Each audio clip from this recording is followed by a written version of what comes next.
We're joined from Ramallah by the Professor of Political Science at Al-Quds University, Dr. Ayman Al-Raqb. Thank you so much, Doctor, for joining us on Q News. And first off, in light of the Israeli restrictions on the aid convoys and the intensifying airstrikes, what are the implications of hospitals in Gaza running out of fuel for critical medical services?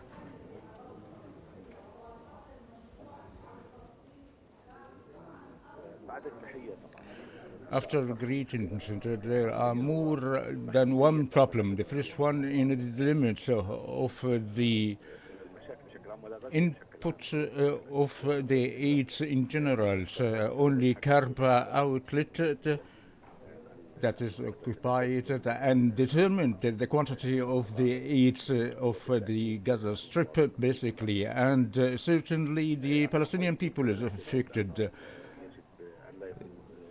The occupation's justification that should only limited quantities, which is very difficult matter. And another thing, and if there is a popular attempt from the people, either from the people or the Palestinian factions, to secure this aid that could be targeted by the Israelis, even that would have to transfer the aid from Naftia and any health sectors. It's only less than 20% of the health sectors that are operative. And sometimes some of the shipments to be looted by the thieves that the occupations allowed to be moved in the buffering zones, or the freedom of mobility protected by the occupation forces. So it is easily to be loaded and steal some of the quantities that included the shipments. Regarding the international community, how effective has the UN and other international organizations been in addressing these humanitarian challenges in Gaza?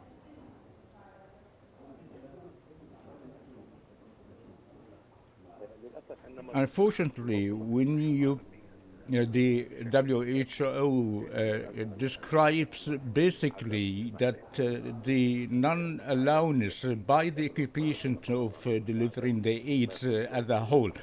If we talk specifically for the health sector, WHO is diagnosed this and crippled to practice a pressure on the occupations. Even the international organization isn't capable to pressure in Israel, which is something an add, as they are international, they cannot do this.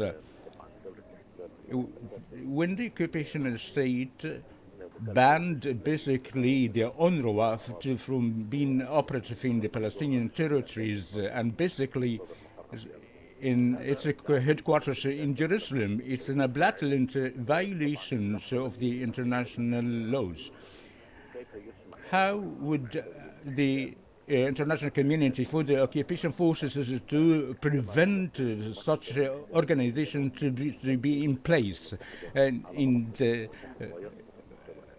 and the international community is silent without taking any measures? I think all this that helped in increases the blatant deeds by and practices not against the Palestinian people, but against the international organizations who are in dire need to issue a resolution based on the 7th article by the Security Council to execute a humanitarian plan to deliver the aids at least to serve under the health sector. We're talking about the babies that killed due to the harsh and gross cold weather during only 1 week. And the numbers only primarily, and of course, are higher than that. And we are in need for an international measures that should be serious and that the Israeli or rather, but the ICC is only taking a very effective resolution by issue a warrant arrest for the leaders of the Israeli command. Now, sir, moving to the West Bank, what are the immediate and potential consequences of the Israeli occupation forces expanding their military operations there?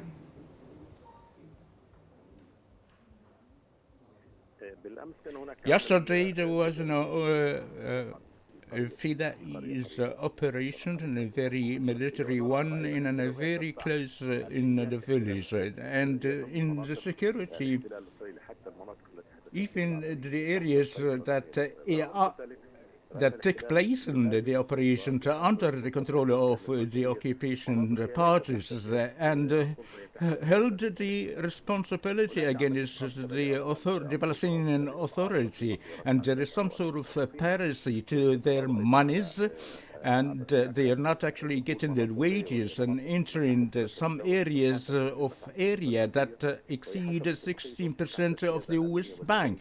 And according to Oslo Agreement under the Palestinian Authority, yet the Israelis are very insistent to enter these areas.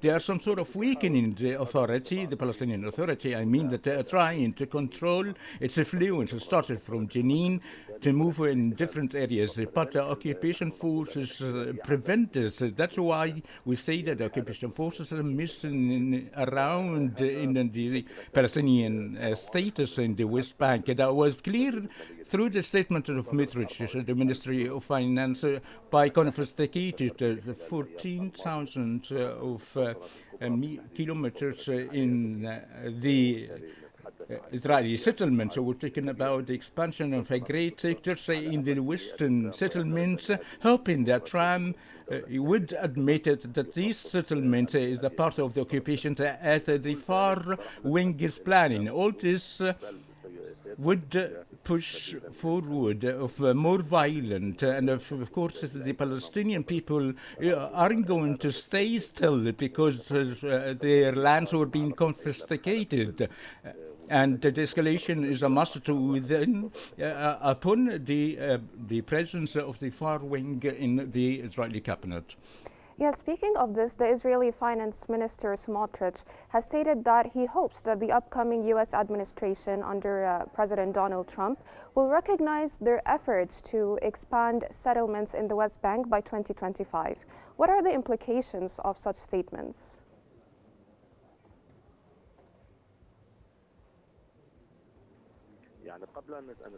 Before we talk about what Smotrich said, and even Trump himself as the most important friend to Israel, I am the one who made the Abrahami agreement, and by saying it, Golan Heights is a part of Israel, and I am the one who moved the Israeli embassy from Jerusalem to Israel, and admit that this land is a part of the occupation state. Trump's project proposed in 2018 that stipulated the acknowledgement of spaces in the West Bank regarding the expansion of the settlement to be a part of the state of Israel, but never completed. Donald Trump will go forward to complete the project that will let Smotrich by saying that the arrival of Trump in the 20th of January would move forward of a momentum to acknowledge the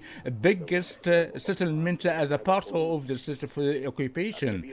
And it is a great violation or out of the U.S. statement by saying that they are an occupied land. Even lately, we've heard that the West Bank landed within the official rhetoric in the U.S. Political. It is a change that would allow much that they may acknowledge the parts of the West Bank that being confiscated and built settlement as a part of the Israeli occupation state. That was the professor of political science at Al-Quds University, Dr. Ayman Al-Raqb. Thank you, sir, so much for your insights